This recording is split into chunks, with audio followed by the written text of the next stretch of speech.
আসসালামু আলাইকুম। আমরা যারা নামাজে সূরা ফাতিহার পর কেরাত পড়ি, সেই কেরাতের জায়গায় বেশিরভাগ মানুষই আমরা সূরা ইখলাস, সূরা ফালাক, সূরা নাস বা অন্যান্য ছোটো সূরাগুলো পড়ি।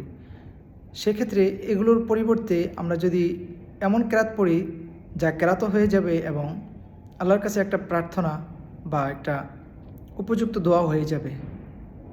যেমন কিছু আয়াত আছে, আমি বলে দিচ্ছি এগুলো, এবং আমি লিখে দিব কোথায় আছে, কোন সূরার কত নাম্বার আয়াত, আমি এটা লিখে দিব, আপনারা দেখে নেবেন ইনশাআল্লাহ। তো আমরা এই তেলাওয়াতটা একটু শুনি।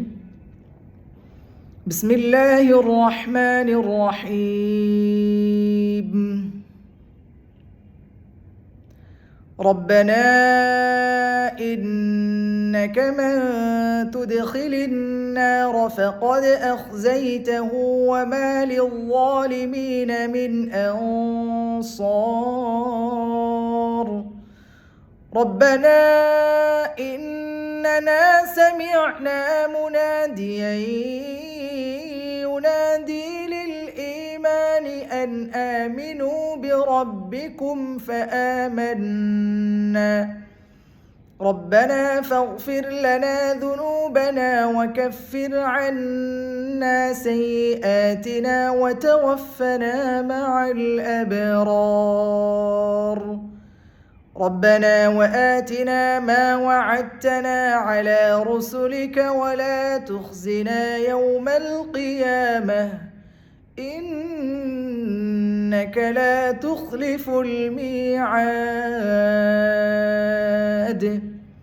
এটা হচ্ছে প্রথম। আর দ্বিতীয়তে আরেক জায়গায় আছে, বিসমিল্লাহির রহমানির রহিম। والذين يقولون ربنا هب لنا من أزواجنا وذرياتنا قرة أعين واجعلنا للمتقين إماما। এই আয়াতটা নিজ স্ত্রী, পরিবার এবং সন্তানদের ব্যাপারে দোয়া।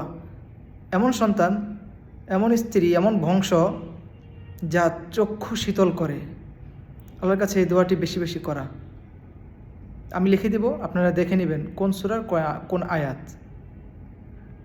ঠিক আছে ইনশাআল্লাহ। আসসালামু আলাইকুম।